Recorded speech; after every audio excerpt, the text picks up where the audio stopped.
তো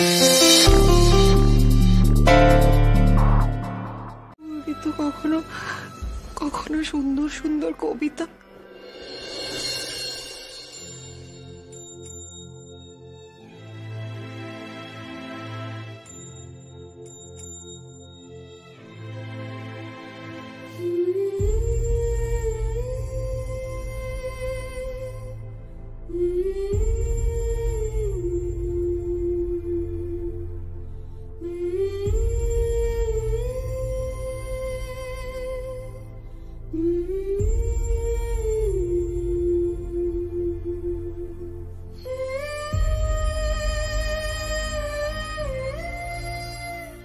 ও আমার সঙ্গে থাকলে আমার আমার খুব ভালো লাগতো। তবুও আমি না নিজেকে একটা মুখোশের আড়ালে রাখতাম। ওর সামনেও আমার যে ওকে কতটা ভালো লাগছে আমি প্রকাশই করতাম না কোনোদিন। হ্যাঁ, সে সবই বুঝলাম।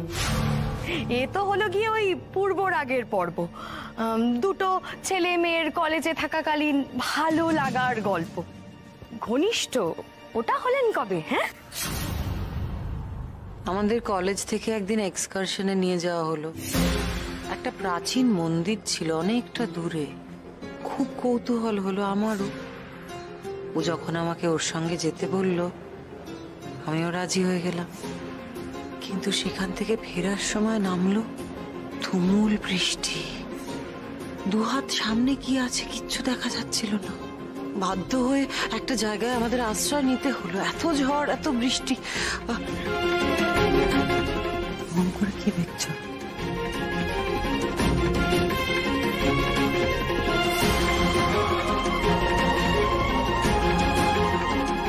চলো ভিজে ভিজেই চল।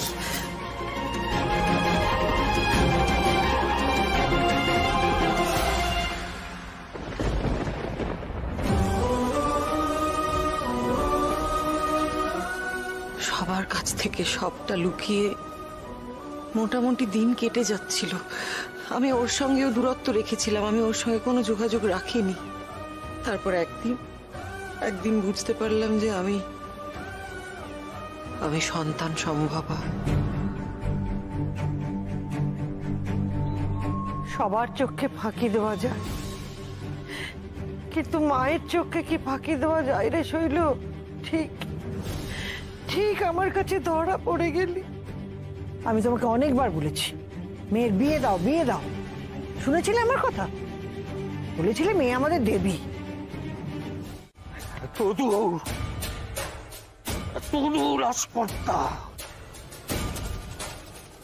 আমার মেয়ে শেষে কিনা আমার গলাতেই কপ পড়ে।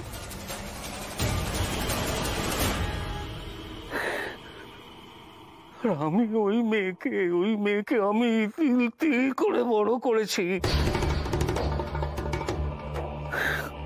নাম, যশ, খ্যাতি সব আমি এনে দিয়েছিলাম। আর আমার থেকে আঙুল তুলছে।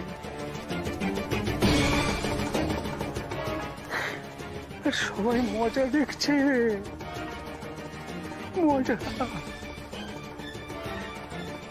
ভাবছে আমি অন্ধ, বুড়ো, অসহায়, অক্ষম।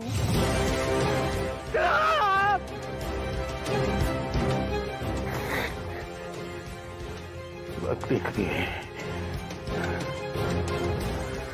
রসময় ঘোষালকে চিনেনি এখনো, বা চিনবে। সব কটাকে বাড়ি থেকে দূর করে দিয়ে পথে বসাবো আমি। বুঝবে সেই সময় এসে গেছে। দেখবো কার কত ক্ষমতা।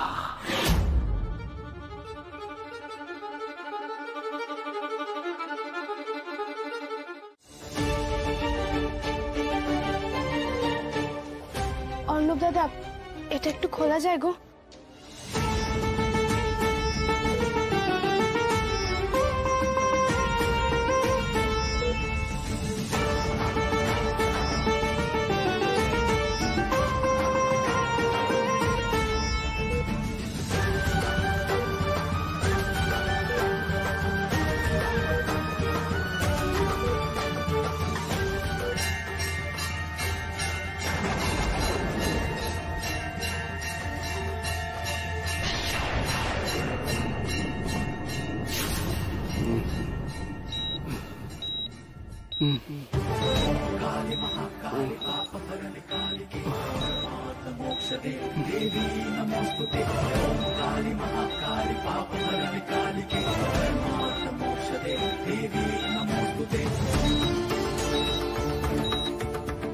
জ্ঞান ফিরেছে। আমার আমার মনে হয় প্রাথমিক ধাক্কাটা সামলে উঠেছে।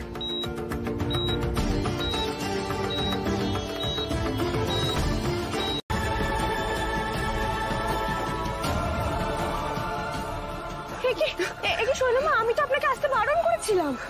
আমি আর থাকতে পারলাম না গৌরী, আমি থাকতে পারিনি আর।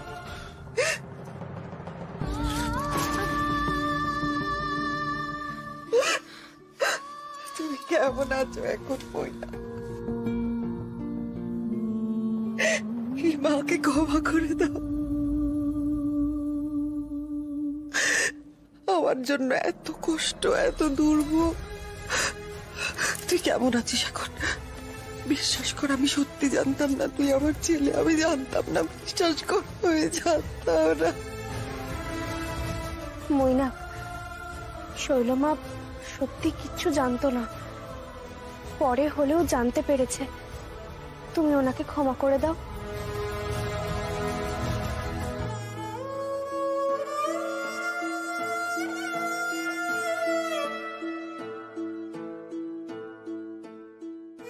তুই যে আমাকে বুঝতে পেরেছিস,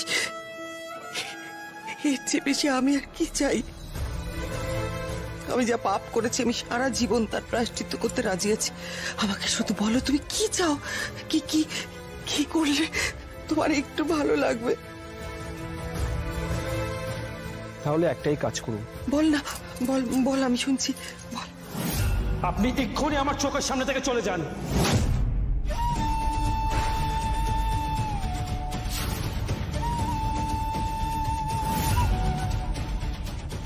আমি তো তোর মা, মায়ের উপর কি বেশি দিন রাগ করে থাকতে আছে? থাকতে নেই। আপনি যাবেন এখান থেকে।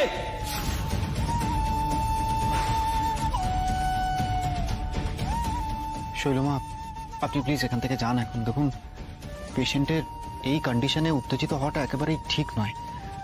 মৈনাকের ভালোর জন্য অন্তত আপনি এখান থেকে যান প্লিজ। গৌরী, গৌরী, শৈলমা,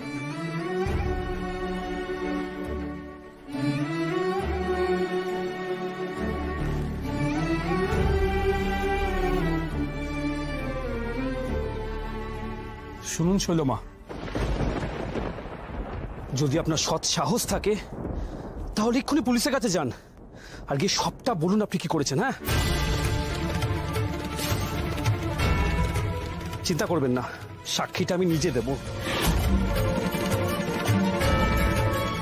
যাতে আপনার অ্যাটেম্পট টু মার্ডার কেসের জন্য যাবজ্জীবন কারাদণ্ডটুকু হয়, সেটা আমি দেখে যেতে চাই। ছি মৈনাক, আজ যখন সবকিছু পরিষ্কার হয়ে গেল, তারপরেও তুমি তোমার মায়ের সঙ্গে এভাবে কথা বলছো? গৌরী, যে মা তার সন্তানের পেটে ছুরি বসাতে পারে, সে আর যাই হোক, সে মা হতে পারে না। তুমি এত বছর ধরে এই কথাগুলো নিজের পেটের মধ্যে চেপে রেখে দিয়েছিলে? ভয়, ভয়, স্রেফ ভয়। মা মুখ খুললে বাবা আর দিদি মাকে শেষ করে দিত। দিদির জীবনটা তো সুস্থ নয়, তাই না? এর আগেও তো দিদি জেলে গেছে, এই ঘটনাটার আগে। আমাদের বাড়িতে এর আগে কেউ কখনো জেলে গেছে বলো? যদি ছোট থেকে দিদিকে একটু ভালোভাবে মানুষ করা হতো, একটু শাসন করা হতো, তাহলে এই দিন দেখতে হতো না। আজকে নিজের ছেলের খুনের দায়ে দিদি জেলে যাবে, ভাবা যায়? ও দেবু, একবার হাসপাতালে মৈনাকের খবরটা নে না, কেমন আছে? শৈল যেভাবে কাউকে কিছু না বলে তড়িঘড়ি করে হাসপাতালে চলে গেল, আবার ওখানে গিয়ে না গন্ডগোল বাঁধায়। আমার মনে হয় যে একবার গৌরীকে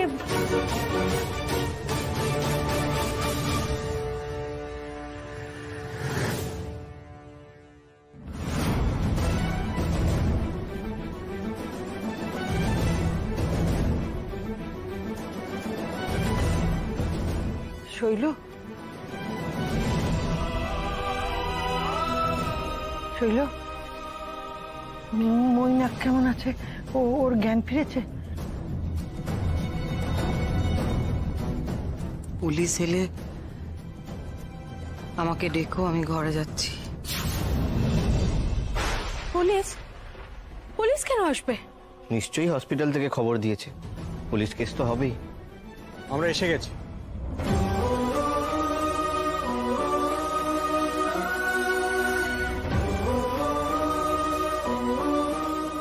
এসে গেছেন? বড্ড তাড়াতাড়ি চলে এলেন যে। কি আর করি বলুন, আপনি নিজের মুখে যা সব শোনালেন, তারপর কি আর থানায় বসে থাকতে পারি?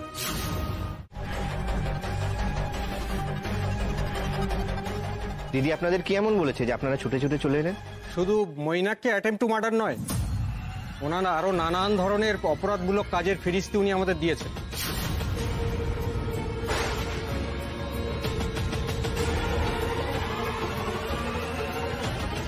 ও আচ্ছা, তার মানে দিদি সবটা কনফেস করেছে, তাই তো? হ্যাঁ,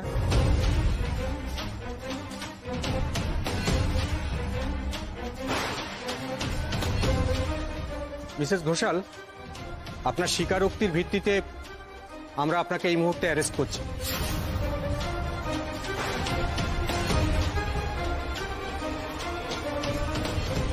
আর বাকি ফর্মালিটিস সব থানাতে গিয়েই হবে।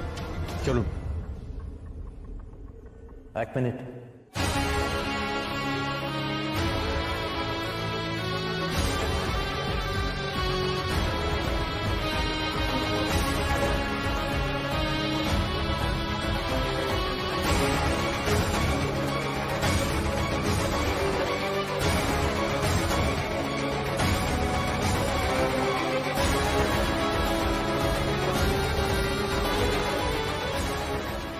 নমস্কার অফিসার, আমি শৈলজা ঘোষালের লয়ার।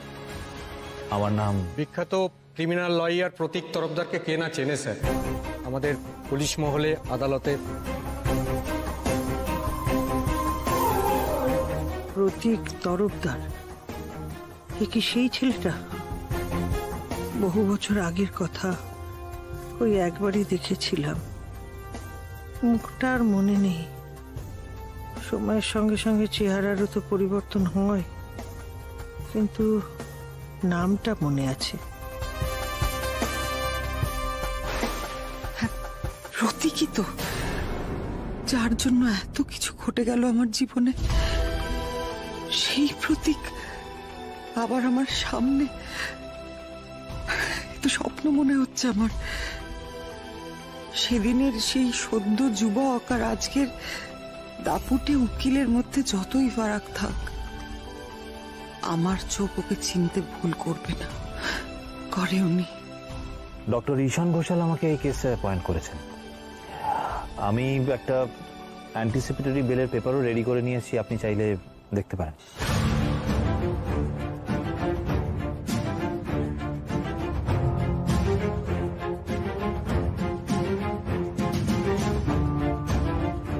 ঠিক আছে স্যার, তাহলে কি এখানেই? না না, আমি থানায় যাচ্ছি, আপনি ওনাকে প্লিজ ছেড়ে দিন। Okay sir.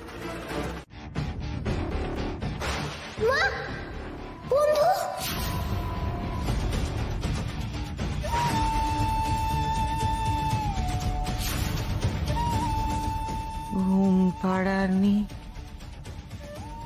হাসি পিসি, ওদের বাড়ি এসো, খাট নাই, পালং নাই, চোখ এতে ও।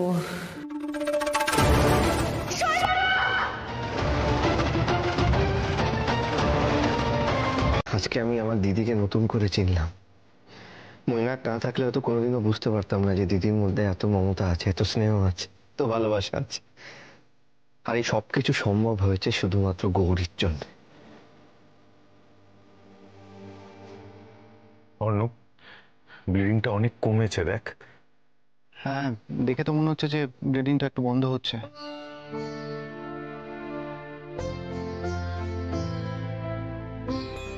বলছিলাম, আমি কি আরেকবার পাতা বাটাটা লাগিয়ে দেবো?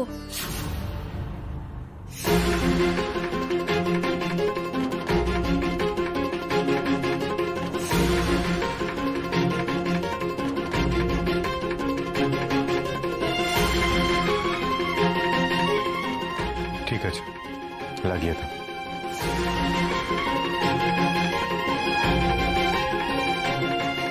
বাবা শানের আবার কি হলো? এসব জড়িবুটির উপর ভরসা রাখছে? আগে তো শুনলেই মারতে যেত। আপনি কি ভেবেছেন কি শৈলজা দেবী? হ্যাঁ, আপনি একটার পর একটা ক্রাইম করবেন আর আমাকে বারবার ছুটে আসতে হবে আপনার এই বেল করানোর জন্য? দেখুন, আমি এসব করতে পারবো না। তাছাড়া আমাকে আমাকে ফোন করে ডাকা হলো কেন? দাঁড়ান দাঁড়ান প্রতীকবাবু, আমি আপনাকে ফোন করে ডেকেছিলাম, তবে সেটা কোনো মোকদ্দমা লড়ার জন্য না। বিনা কারণে আমার মতো একজন ব্যস্ত আইনজীবীকে ডেকে তার কেন সময় নষ্ট করা হচ্ছে? কারণ নিশ্চয়ই আছে। এই দৃশ্যে আপনার উপস্থিত থাকা জরুরি, তাই ডেকেছি। শৈলমা একটু আগে আত্মহত্যা করার চেষ্টা করেছিলেন।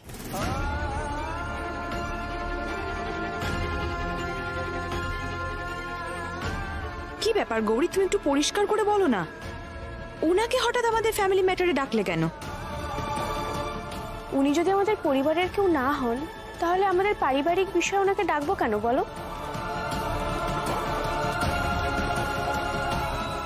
এই গৌরী, কেন এত সাসপেন্স বাড়াচ্ছ বলো না।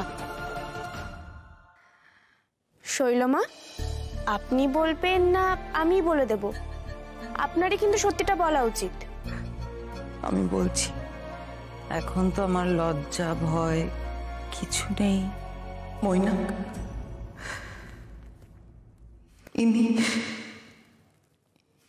ইনি তোর বাবা।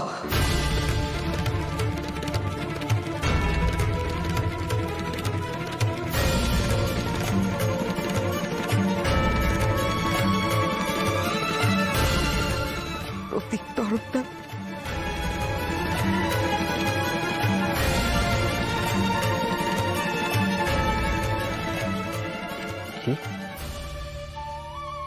কি বলছো শৈল?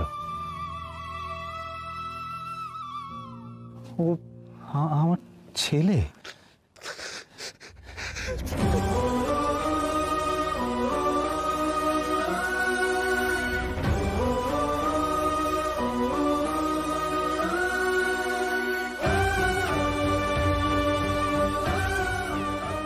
কিন্তু প্রতীকবাবুর সঙ্গে দিদির পরিচয় হলো কি করে?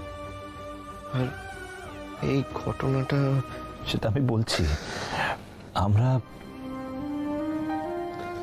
আমি আর শৈল কলেজে সহপাঠী ছিলাম।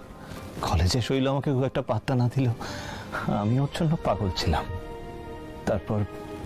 তারপর একদিনের ঘটনা, থাক সে ছেলের সামনে না বলেই ভালো। কিন্তু আমি একটা কথা কিছুতেই বুঝতে পারছি না। আমাকে বলা হয়েছিল যে আমাদের সন্তান ভূমিষ্ঠ হওয়ার আগেই নাকি মারা গেছে। তাহলে আমাকে কি ভুল বলা হয়েছিল? ভুল, মিথ্যে কথা, মিথ্যে, সমস্ত মিথ্যে। এটাও আমার বাবার একটা বিরাট চক্রান্ত। আমাকে বাবা ইচ্ছে করে বলেছিল যে আমি মৃত বৎসা। আমাকে বলেছিল মরে গেছে, কিন্তু ওকে অনাথ আশ্রমে নিয়ে গিয়ে রেখে দেওয়া হয়েছিল। কিন্তু আমার ময়না, আমার ছেলেটা ঠিক খুঁজে খুঁজে চলে এসেছে। রক্তের টান বোধহয় একেই বলে। যাই হোক, সন্তানকে তো খুঁজে পাওয়া গেল। একটা কথা কি জানেন, আপনারা যখনই কেউই সত্যিটা জানতেন না, তখন একে অপরকে শুধু ভুল বুঝে এসেছেন আর একে অপরের প্রতি দূরত্ব বাড়িয়ে গেছেন। এখন নিশ্চয়ই বুঝতে পারছেন, তৃতীয় কেউ কলকাঠি নাড়িয়েছে বলেই আপনাদের মধ্যে দূরত্ব বেড়েছে। আচ্ছা, এখন তো সব ভুল বোঝাবুঝি শেষ। এবার বাবা মা ছেলে একসাথে হবে। কি মজা, কি মজা! কাকে বাবা আর মাকে পেয়ে গেল, কি মজা, কি মজা!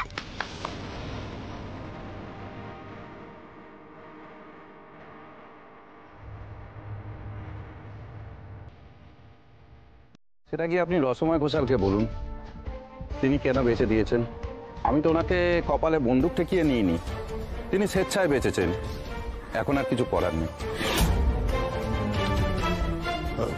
নমস্কার, আমি সুখময় ঘোষাল। আপনাকে আমি বিলক্ষণ চিনি। আপনি এত বড় ব্যবসায়ী, না, আমি অনেক দিন হলো ব্যবসার থেকে হাত গুটিয়ে নিয়েছিলাম। সমস্ত দায়িত্ব আমার ভাই রসময়কেই দিয়েছিলাম। ব্যবসায়ী যখন নেই তখন আর কিসের ব্যবসায়ী? দেখুন, আমাকে ভুল বুঝবেন না, আমি আপনাদের ব্যবসা কিনে নিতে কিন্তু রসময় বাবুকে কোনো রকম জোর জবরদস্তি করিনি। তাহলে এমনি এমনি বিক্রি হয়ে গেল? বড়বাবুদের চালু ব্যবসা, আমরা নিজেদের ব্যবসা মনে করে এখানে চাকরি করি। ছোটবাবু বেচবেনই বা কেন? আমাদের ভবিষ্যতের কথা একবারও ভাববেন না? আপনারা তো ঘোষালদের কর্মচারী ছিলেন, তাই আপনাদের প্রতি আমার কোনো দায় নেই। না না, তা কি করে হয়? এতগুলো মানুষ, তারা তো আর জলে ভেসে যেতে পারে না একসঙ্গে। তাই এটা তো আপনাদের ভাববার কথা, আমি কেন ভাববো বলুন তো? আমি তো ভাবছিলাম আপনাদের ব্যবসাটা কিনে আমি উপকারই করছি, এখন তো দেখছি আপনারাই উল্টে দোষারোপ করছেন আমাকে। আপনি আমাদের উপকার করলেন? আপনি কি বলছেন ভেবে বলছেন তো? দেখুন অতনুবাবু, আমি কিন্তু ফালতু কথা বলি না। একদিন রসময়বাবু এলেন, আমাকে রিকোয়েস্ট করলেন ব্যবসাটা কেনার জন্য। আপনাদের এতদিনের পুরনো দোকান, এত গুডউইল সব বেচে দিলেন। মানুষ যখন দুর্বিপাকে পড়ে তখন তাকে সর্বস্ব হারাতে হয়। সব কিছুর জন্য কাকা দায়ী। তুমি আমাকে বিশ্বাস না করে নিজের ভাইকে বেশি বিশ্বাস করেছিলে তো? বোঝো এবার। তোমাকে বিশ্বাস করার ফল আমি অতীতে পেয়েছি। আপনাদের ব্যবসার মধ্যেই ঝুটা রত্নের কারবার চলে। এবারের মেজ ছেলে অতনু ঘোষাল এই ব্যবসার সাথে জড়িত। আপনারা এগ্রিমেন্টটা দেখে নিন জেনুইন কিনা। প্রত্যেক পাতায় রসময়বাবু সই করেছেন।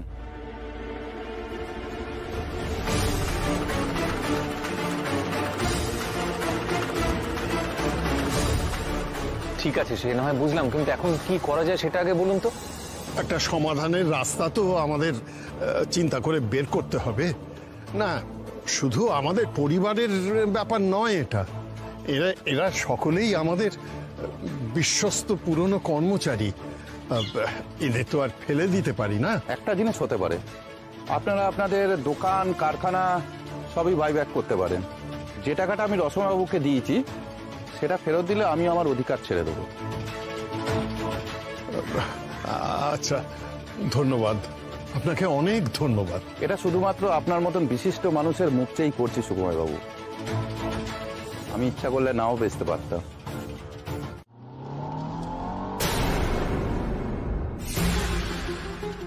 তুমি কেমন আছো মুক্তা? ভালো আছি, চমৎকার আছি। কেন বলো তো? কেন মানে, এতদিন বাদে দেখা হলো তাই জানতে চাইলাম। তুমি জানতে চাইবে না আমি কেমন আছি? জেনে কি লাভ? নিশ্চয়ই ভালোই আছো। ভালো থাকবে বলেই তো দূরে সরে গেছিলে, তাই না? নিজের বউ সন্তানকে নিয়ে সুখে থাকবে বলে। হ্যাঁ মুক্তা প্লিজ, তুমি আমাকে ভুল বুঝো না। একদিকে আমার কর্তব্য, আরেকদিকে আমার ভালোবাসা, এই দুটো টানাপোড়েন আমি একেবারে। থাক না, পুরনো কাসন্দি ঘেটে কি লাভ বলো তো? তুমি যখন আমার জীবনে থাকবেই না, তাহলে বারবার কেন আমার সামনে আসো তুমি? সূর্য, আমি তোমার ঘর ভাঙতে চাই না, সো তুমি আমাকে একা থাকতে দাও। সূর্য, তুমি প্লিজ আমার সামনে থেকে চলে যাও। তুমি এসো না আমার সামনে, চলে যাও। মুক্তা, আমি তোমাকে কষ্ট দিতে চাই না, বিশ্বাস করো। তোমাকে দেখতে ইচ্ছে করলো তাই আমি। সূর্য প্লিজ চলে যাও। সূর্য, আমি যতবার ভাবি যে আমি তোমার থেকে বেরিয়ে এসেছি, ততবার তুমি আমার সামনে চলে আসো, আর আমি ততবার দুর্বল হয়ে পড়ি। তুমি প্লিজ এটা করো না, তুমি আমার সামনে থেকে চলে যাও। আমি একটু শান্তিতে থাকতে চাই। তুমি কি এটা বুঝতে পারছো না? আমি তোমায় কথা দিচ্ছি যে আমি আর তোমার সামনে কখনো আসবো না, এই বাড়ির ধারে কাছে আর আসবো না। আমি চাই তুমি শুধু ভালো থাকো, ব্যাস। আর পারলে আমাকে ভুলে যেও প্লিজ।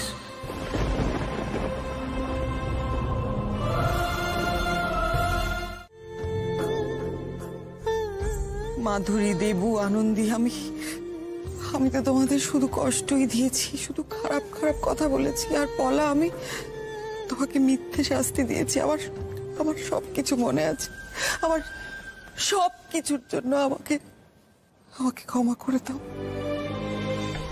আর মা, কি কপাল তোমার, তাই না? এমন একটা মেয়ে পেলে যে সারাটা জীবন শুধু তোমাকে কষ্টই দিয়ে গেল আর শুধু তোমাকে চোখের জলই ফেলালো। পারবে তুমি তোমার এই মেয়েকে ক্ষমা করতে? তোমরা পারবে? আমি যা যা করেছি সবকিছুর জন্য আমাকে ক্ষমা করতে পার? হ্যাঁ করলাম দিদি, করলাম। এখন আমরা সবাই মিলে এটাই কামনা করি যে তুই সুস্থভাবে ভালোভাবে বাঁচ। হ্যাঁ,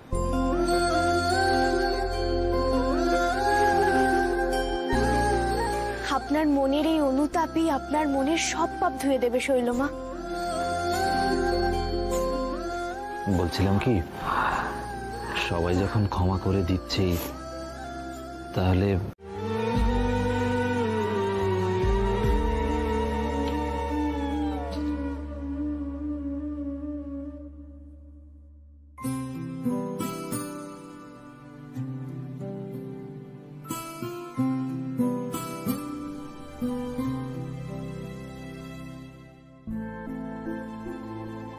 ডাক্তারবাবু শোনো, কি হয়েছে?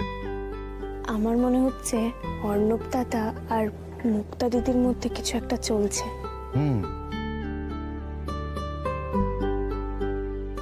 কিন্তু তুমি কি করে বুঝলে? সব বুঝতে পারছি ডাক্তারবাবু, ওদের তাকানো দেখে, চোখ মুখের ভাব থেকে মনে হচ্ছে কিছু একটা সম্পর্ক তৈরি হচ্ছে গো। হলে তো ভালোই, অর্ণব কিন্তু খুব ভালো ছেলে। আর এই সব ব্যাপার তোমার চোখেই পড়ে বলো? খুব পেকেছো তুমি গৌরী। মা, এখন পাকবো না তো কখন পাকবো ডাক্তারবাবু? দুদিন পর আমার মেয়েরই বিয়ের বয়স হয়ে যাবে।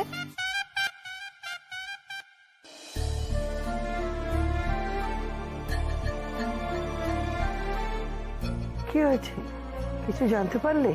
আর কি হবে, আমরা আমরা সর্বশান্ত হয়ে গেছি।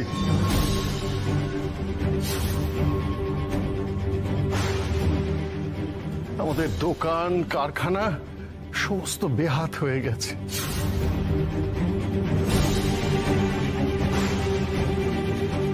টাকা পয়সা কিচ্ছু পাওয়া যায়নি। সব কিছুর বিক্রির টাকা নিয়ে ভাই কি করলো কে জানে। ওকে আমি পাওয়ার অফ অ্যাটর্নি দিয়ে দিয়েছিলাম, বিশ্বাস করেছিলাম ভাইকে।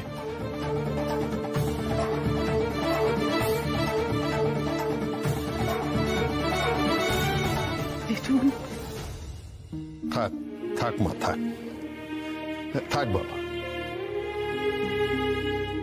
বেঁচে থাকো, বেঁচে থাকো, সুখী হও তোমরা। দেখো, তোমাদের এই আনন্দের দিনে আমি থাকতে পারলাম না, আমার নিজেরই খুব খারাপ লাগছে। গৌরী আমাকে ফোন করে সব বিষয়টা জানিয়েছে, তবু আসতে দেরি হয়ে গেল। না না, আমাদের এখন মাথার গায়ে কুকুর পাগল অবস্থা। এসব আনন্দ করার মতন কোনো ইচ্ছে আমাদের নেই। দেখুন, এত চিন্তা করবেন না, আমি তো আছি। আর আইনজীবী হিসেবে আমার একটা নামও আছে। আপনাদের সম্পত্তি যাতে বেহাত না হয় তার জন্য যা যা আইনি প্রক্রিয়া দরকার আমি সব করব। সব কিছুতেই তো রসময়ের সই। হ্যাঁ, কেউ তো কিছু জাল কিছু করেনি, তো কার সঙ্গে তুমি আইনি লড়াই করবে? কিরে রসময়, তোর শেষে এই অবস্থা?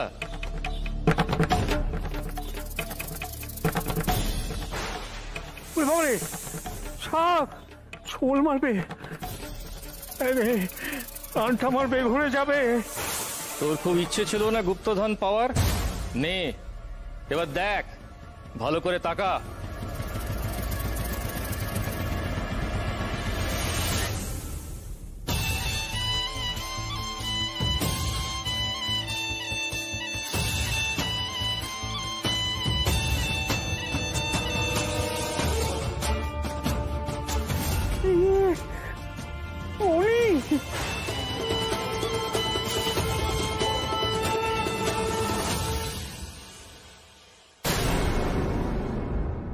কেমন মানুষ রসময়, বিচার কর নিজেকে। এই যে তুই চোখে দৃষ্টি ফেরত পেয়েছিস, সবকিছু দেখতে পাচ্ছিস, তা নিয়ে তোর কোনো উল্লাস নেই? তুই মনি দেখতে পেয়েছিস বলে উল্লাস করছিস, কিন্তু ওই মনি তো তুই পাবি না। আর ওই চোখে দৃষ্টি ফেরত পেয়েছিস তো নিজের সর্বনাশ দেখতে পাবি বলে। বাবাকে অনেকক্ষণ দেখছি না, বাবার সঙ্গে যে একটু কথা বলবো তারও উপায় নেই।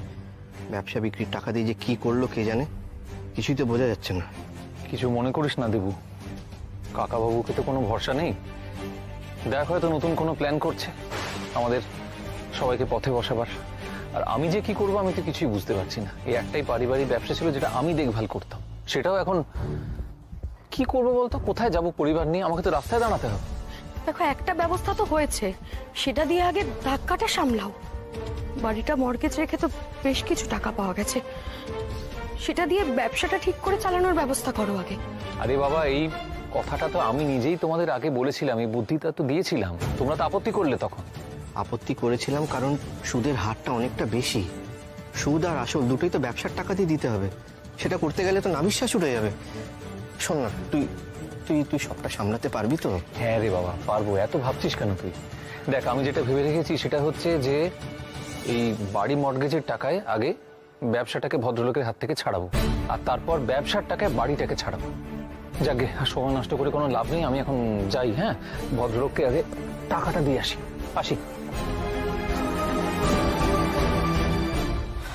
কি যে হবে কিছুই বুঝতে পারছি না, এখন সবটাই মেজদার হাতে। এতগুলো ক্যাশ অতনুর হাতে দেওয়াটা কি ঠিক হলো? এমনিতেই সময়টা এত খারাপ যাচ্ছে। হ্যালো, হ্যাঁ কাকাবাবু, আমি তো তোমাকেই ফোন করতে যাচ্ছিলাম, একটা সুখবর আছে। তুমি কোথায়? আস্তাকুড়ে। আস্তাকুড়ে? সেখানে কি করছো? আস্তাকুড়ে কি করে মানুষ? বাজে কথা ছেড়ে কাজের কথা বলো। কাজের কথা? তাহলে শোনো, কেল্লা ফতে কাকাবাবু। টাকাও আমাদের, ওষুধ বাড়িও আমাদের, কারোর কিচ্ছু অধিকার নেই। সাবাস। কিন্তু দাদা কোনো সন্দেহ করেনি তো? না না না না না না, বাবা জানেই না কিসে সই করেছে। বাড়িতে এখন আর মর্টগেজ নেই কাকাবাবু, বাড়ি এখন শুধু আমাদের।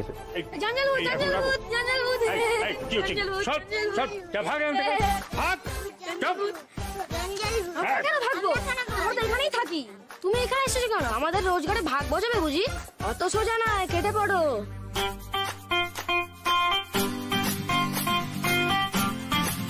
নতুন কিছু নয়, এর আগেও তো তুমি দাদাকে ঠকানোর চেষ্টা করেছিলে।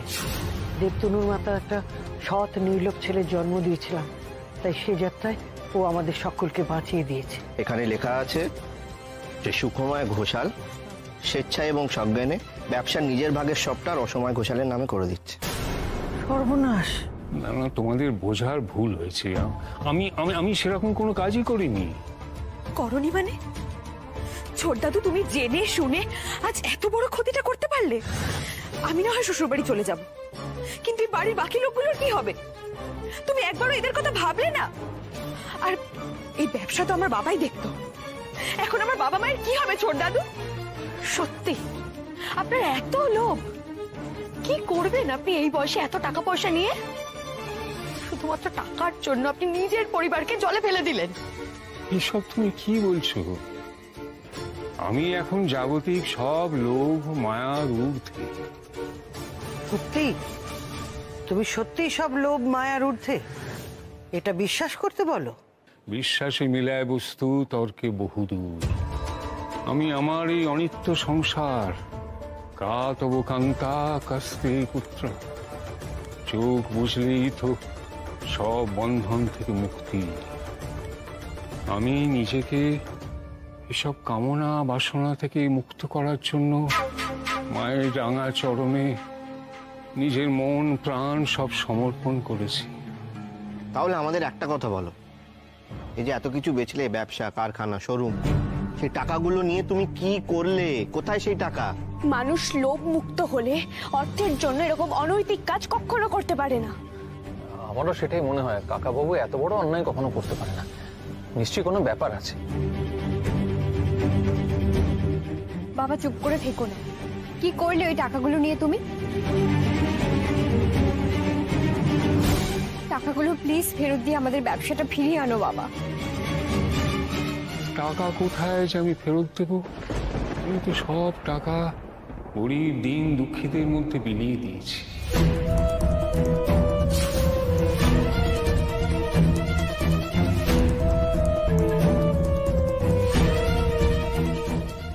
যাচ্ছে? ছোট দাদু, এরকম মিথ্যে কথা বলাটা বন্ধ করো। তুমি গরিব দুঃখীদের টাকা দান করেছো, এই কথাটা এই বাড়িতে কেউ বিশ্বাস করবে না। সমস্যাটা কি জানো, দাদা বাড়িটা মর্টগেজ রাখলো টাকা জোগাড় করতে, কিন্তু দলিলটা ভালো করে পড়েই দেখলো না। আরে বাবা, আমি তো আগেই বলেছিলাম যে দাদা তোমার দ্বারা ব্যবসা হবে না, ওটা তুমি আমার নামে করে দাও। কি আর বলবো, যাকে এখন যা দাঁড়ালো যে গরিব,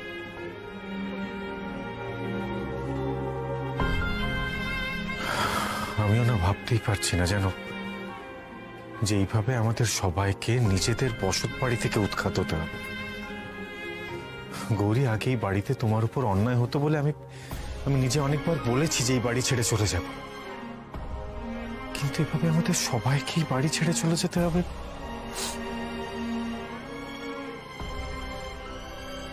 জানো ডাক্তারবাবু, আমার দাদুর জন্য বড্ড খারাপ লাগছে। এই বয়সে মানুষটা কি আঘাতটাই না পেল। দেখো, আমাদের হসপিটালে কিছু কোয়ার্টার খালি আছে, এখন আমাদের সবার কিছুদিনের জন্য ওখানে একটা কিছু ব্যবস্থা হয়ে যাবে, তারপরের কিছু একটা ব্যবস্থা করতে হবে। আর আমি ভাবছি ছোটকার মেজকা কি করবে সেটা।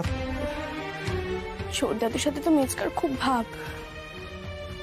ছোট দাদুকে ধরে মেজকা নিশ্চয়ই এই বাড়িতে থেকে যাবে, কিন্তু মেজ কাকিমণি বড্ড কষ্ট পাবে। দেখো, দিদি ভাই আর পলা ওরা শ্বশুর বাড়ি চলে যাচ্ছে, মুক্তা, মেজো কাকিমণি এরা তো আমাদের সাথেও থাকতে পারে। আর আমার অবাক লাগছে ছোট দাদুকে দেখে। একে তো এত বড় জাল করে এই বাড়িটা হাসিল করলো, আর তারপরেও নিজের ছেলেকে অব্দি বাড়ি থেকে বার করে দিচ্ছে। লোকটার মনে এতটুকু দয়া মায়া নেই। কোথায় যাবে ঠিক করেছো তো?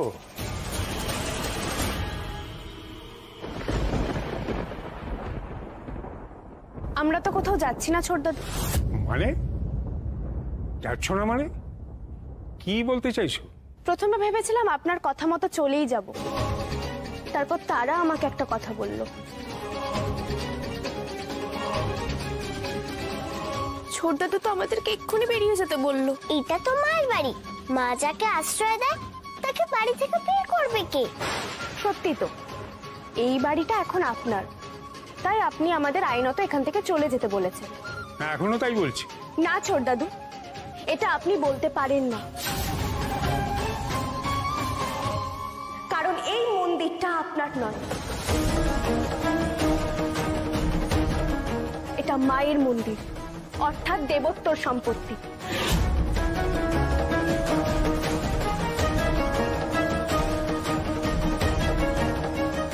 আমরা সবাই তো এই মন্দিরে আশ্রয় নিতেই পারি, সেখানে তো আপনি কিচ্ছু বলতে পারেন না। আমরা এখন থেকে এখানেই থাকব।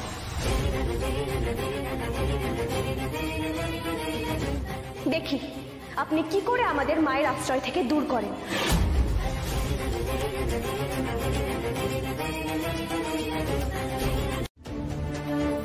ভেবেছিলাম যে বাড়ির বাইরে চলে যাবে, যাক, আমি তো আর যাব না, কিন্তু ধাক্কা খেয়ে বুঝলাম যে কাকাবাবুর মতন মানুষ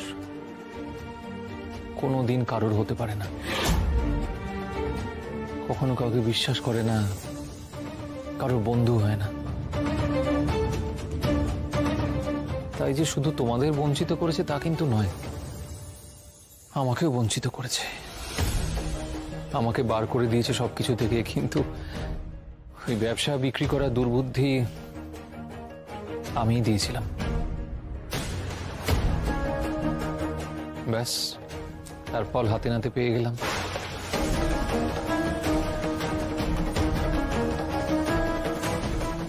তোমরা সবাই পারলে আমাকে ক্ষমা করো। আমরা ক্ষমা করার কেউ নই মেজকা, ক্ষমা যদি চাইতেই হয় তাহলে মায়ের কাছে চাও। সত্যি মেজদা, এই যে তোর অনুশোচনা, এর আগুনেই পুড়ে তুই খাঁটি হয়ে যাবি রে।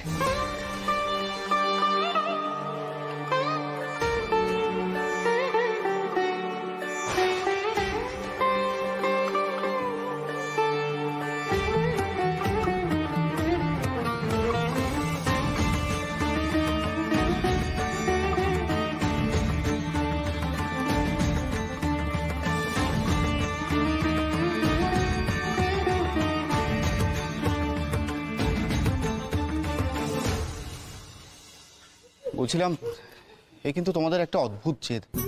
দেখো কলকাতায় আমার বাড়িটা কিন্তু ফাঁকাই পড়ে আছে, কেউ থাকে না, আমিও থাকি না সেখানে। তো তোমরা এভাবে কষ্ট করে না থেকে আমি রিকোয়েস্ট করছি যে আমার বাড়িতে গিয়ে থাকতে পারো কিন্তু প্লিজ। দেখো অর্ণব দাদা, অন্য কোথাও থাকতে হলে আমরা ঘর ভাড়া নিয়ে বা ডাক্তারবাবুর হাসপাতালের কোয়ার্টারেই থাকতে পারতাম, কিন্তু আমরা সেটা করব না। তাই নীলা দিদি, পলা দিদি আর সূর্য দাদা এদের অনুরোধও ফেলতে হতো না। আমরা যখন সবাই মায়ের চরণতলে থাকার সুযোগ পেয়েছি, সেটা আমরা ছাড়তে চাইছি না গো। এই অর্ণব, বলছি তুমি তো এই কাছাকাছিই থাকো, মাঝে মাঝে তো চলে আসতে পারো, আমরা সবাই মিলে একটু আনন্দ হইচই করবো, কি কেমন? সেই আর বলতে, আমি নিশ্চয়ই আসবো।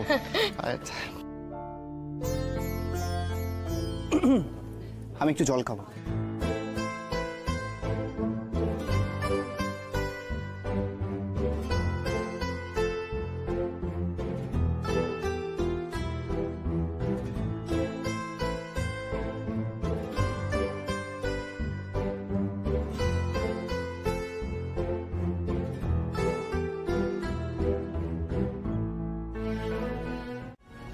আর বাসনপত্র যা দেখছি এ তো ঘরোয়া গৃহস্থলীর, আর বিছানাপত্র পড়ে আছে দেখছি।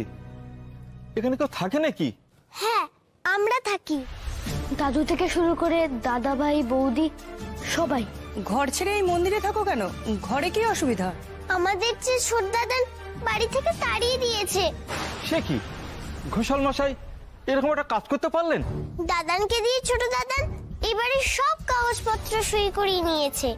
দাদান ছোট দাদানকে বিশ্বাস করে কি লেখা আছে সেটা পড়ে দেখেনি, ব্যাস সব এখন ছোট দাদানে। হে মা, তুমি এর বিচার করবে না?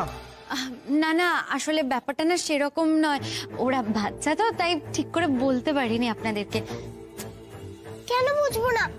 বড় দাদান ছোট দাদানকে ঠকিয়ে বাড়িতে নিয়ে নিয়েছে। ছোট দাদানই তো আমাদের বারবার বেরিয়ে যেতে বলেছে। এই যে রসময় বাবু, কেমন লোক মশাই আপনি? এদিকে মায়ের এত পূজা আরাধনা করেন আর নিজের পরিবারের লোকের সঙ্গে এমন অবিচার! ছি ছি! এসব কে বলেছে আপনাদের? এই বাচ্চারা।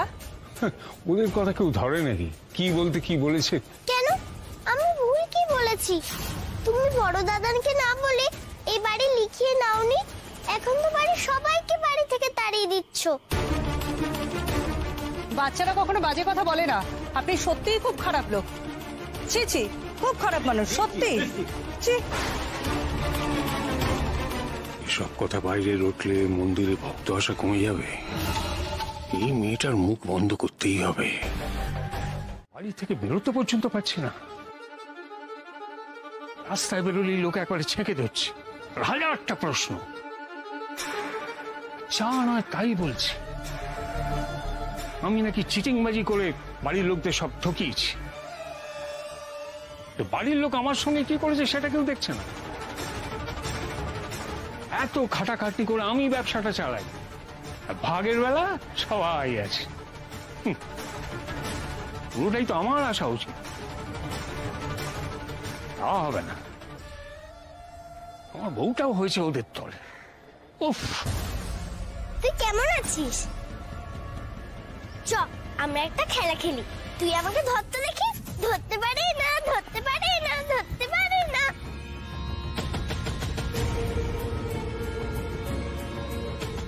এই যে তুমি হচ্ছ আরেকজন, আমার বাড়া ভাতে ছাই দিচ্ছ বারবার। তুমি লোকজনকে না বললে আমাকে এইভাবে ঘরবন্দি হয়ে থাকতে হতো না। এর শাস্তি আমি তোমাকে দেব। আমি বুঝে গেছি যে তোমাকে আমি ছুঁতে পারবো না, কিন্তু তোমাকে আমি শেষ করবই। না ছুঁয়েই তোমাকে পরপারে পাঠিয়ে দেব।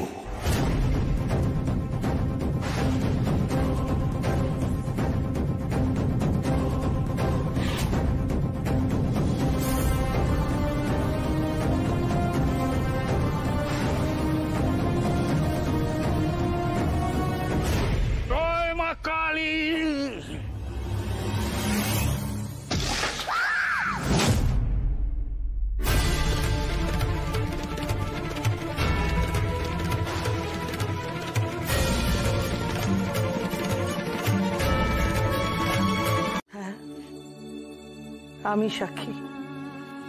এতগুলো বছর ধরে একটা ভুল বোঝাবুঝি মা ছেলের মধ্যে হয়ে আসছে। ছেলের অভিমান, মা তাকে দূরে ঠেলে দিয়েছে।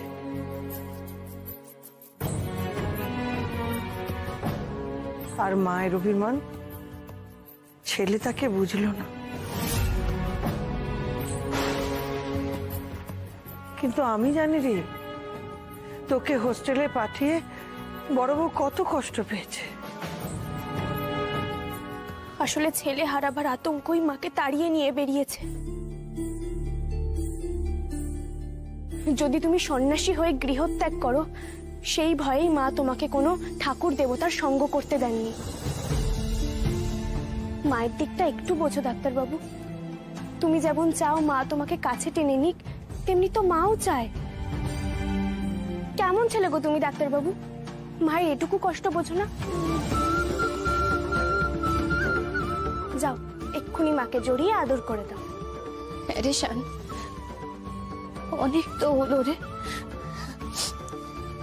আয় না রে, এবার তো অন্তত সব ভুল বোঝাবুঝি মিটিয়ে তুই আমার কাছে ফিরে আয়। আমি সেই কবে থেকে অপেক্ষা করছি বলতো, নিজের ছেলেটাকে নিজের কাছে ফিরে পাবো বলে। আয় না, আয় আয় আমার কাছে আয়।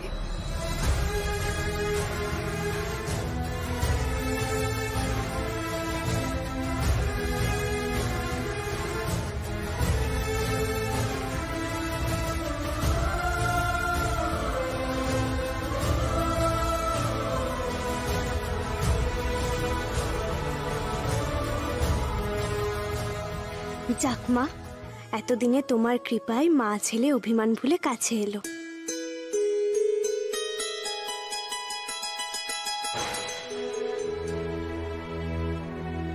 বৌদি, দাদা ভাই, তারা বাইরে।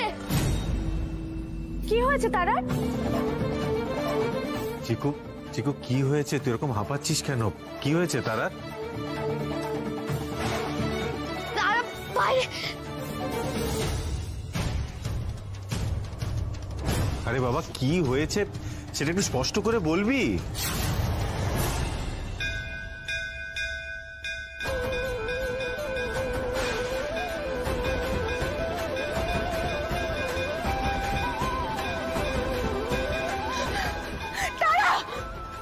গৌরী, গৌরী,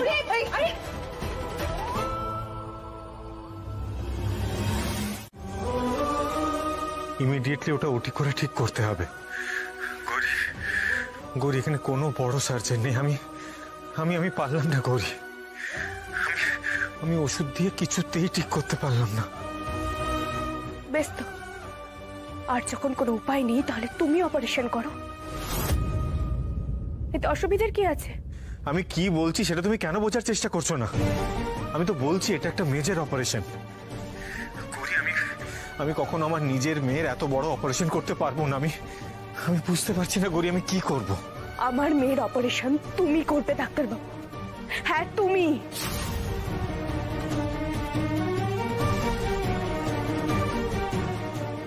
আমার আর কারোর উপর কোনো ভরসা নেই ডাক্তারবাবু। আমার বিশ্বাস ডাক্তার হিসেবে তুমিই সেরা। আর এই বিশ্বাসটা আজ থেকে নয় ডাক্তারবাবু। যেদিন হাসপাতালে কিছু না থাকা সত্ত্বেও তুমি বিল্টুর কঠিন অপারেশন করেছিলে, ওকে নতুন জীবন ফিরিয়ে দিয়েছিলে, সেদিন থেকে। গৌরী, তুমি এসব কথা বলছো, কিন্তু একবার আমার মনের কথাটা বোঝার চেষ্টা করো। ডাক্তারবাবু, আমার যেমন বিশ্বাস তোমার উপর, ঠিক তেমনই বিশ্বাস আমার মায়ের উপর। যে মায়ের চরণামৃত না খেয়ে আমি দিন শুরু করি না, সেই মা আমার এত বড় সর্বনাশ কিছুতেই করতে পারে না। তুমি অপারেশন করবে আর আমার মেয়েকে রক্ষা করবে মা স্বয়ং। কিন্তু গৌরী, লক্ষ্মীটি, আজ আর তুমি কোনো তর্ক করো না ডাক্তারবাবু। আর এই দুই বিশ্বাস এক হলে আমার মেয়ের কোনো ক্ষতি হবে না। শেষ পর্যন্ত জয়ী হবে আমার ভক্তি, আমার বিশ্বাস, আমার ভালোবাসা।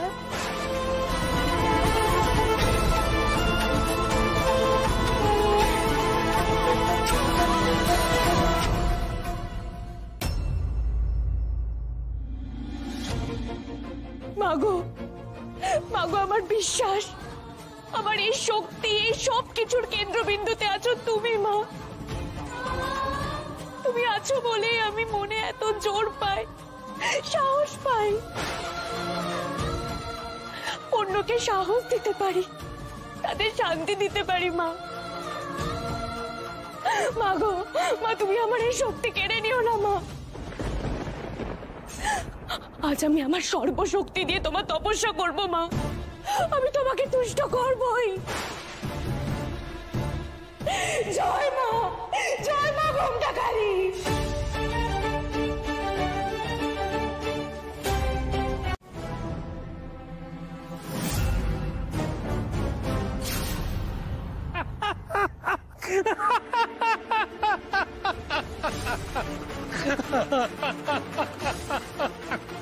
হাসছো কেন? তোমায় দেখে হাসি চাপতে পারছি না শৈল। ছিলে সন্ন্যাসিনী হয়ে গেলে ঘরনি। সত্যি তুমি একেবারে গিরগিটির মতন রং বদলাতে পারবো। যাকে জমিয়ে সংসার করছো তো তোমার ওই ধেড়ে ছেলে আর তোমাকে ফেলে পালানো স্বামীকে নিয়ে? এসব কথা থাক বাবা, আমি কিন্তু সব জানি। কি জানো? কতটুকু জানো? জীবনে যে কত বড় ভুল করে বসলে। আমি ভুলই করি বা ঠিকই করি, যাই করি সেটা আমি করেছি, তার দায় আমার। কিন্তু তুমি তুমি কি করছো? তুমি তুমি কি কোনোদিনও শুধরবে না? স্বার্থ সিদ্ধির জন্য আর কত নিচে নামবে তুমি? কি বলতে চাইছো তুমি? তারার কথা বলছি বাবা। ওই বাচ্চা মেয়েটাকে তুমি কি করেছো আমি সেটা জানতে চাই। আমি কি করব? বেচারার কপাল, ফুটফুটে একটা মেয়ে খেলতে খেলতে কি দশাই হলো। একদম জমছে না বাবা তোমার এই নাটকটা। আমি তো তারার মতো বাচ্চা মেয়ে নই, ওর থেকে তোমাকে আমি অনেক অনেকটা বেশি চিনি। কি বলতে চাইছো তুমি? কি বোঝাতে চাইছো? ওই টপটা নিজে থেকে এসে তারার মাথায় পড়ে গেছে, কেউ ফেলেনি ওটা। এখতিয়ারের বাইরে গিয়ে একটু বেশি কথা বলছো শৈল।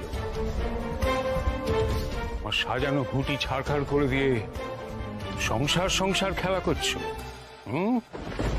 সুখী সংসার পেয়েছো? হ্যাঁ সত্যি সত্যি সুখের সংসার পেয়েছি বাবা। কিন্তু আমার কষ্টটা কোথায় জানো? পৃথিবীর সব বাবারা এই মেয়েদের খুশি থাকতে দেখে, মেয়েদের সুখের সংসার দেখে খুশি হয়। তুমি তো খুশি নও বাবা। আসলে তুমি বাবা নাও, তুমি শয়তান। তোমার বাবা হওয়ার কোনো যোগ্যতা নেই। মনে রেখো বাবা, তোমার দিন কিন্তু ঘনিয়ে আসছে। আমার দিন ঘনিয়ে আসার আগে তোমাদের দিন আমি শেষ করে দেবো।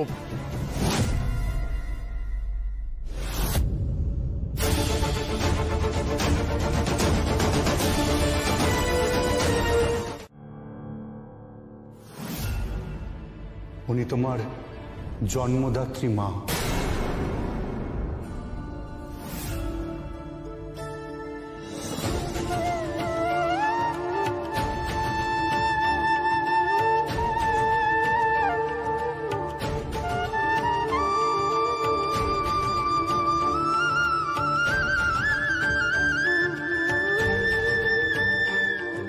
আমার দিদা এসেছে।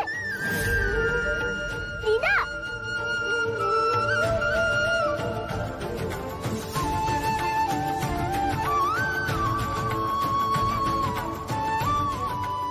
মা, আমার জন্মদাত্রী মা।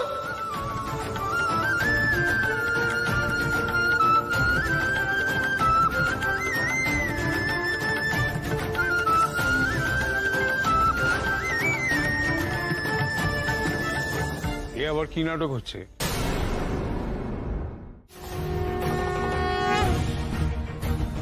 এটা আমার বাবাকে খুন করার শাস্তি।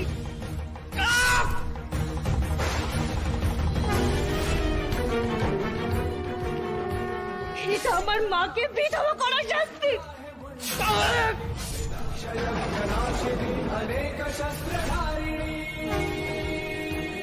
এটা আমার মায়ের বুক থেকে তার সন্তানকে কেড়ে নেওয়ার শাস্তি।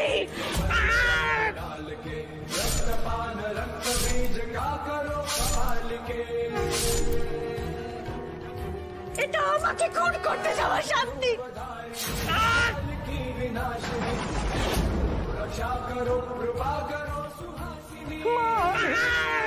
মার গৌরী মার, মানুষ অনেক পাপ করেছে, সেই পাপের শাস্তি ওকে দে।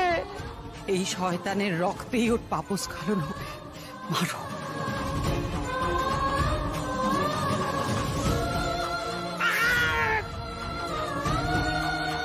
তারা এদিকে এসো, চলো ভেতরে যাবে, চলো।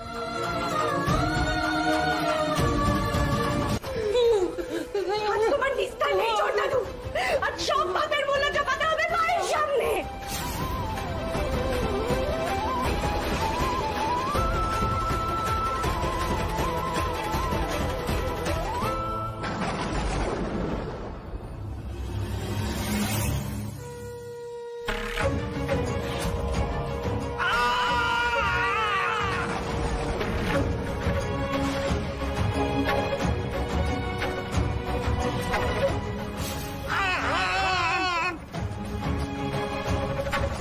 व्यग्रचर्मम्बराधारे खड्गकर्त्री करे हरे कपालेन्दि भरे वामे नमस्तुते नीलोत्पलजटाधारे सिन्दूरेन्दुमुखोदये दुरद्भक्तष्टदोषणे कालिकाभ्यै नमस्तुते कालिकाभ्यै नमः।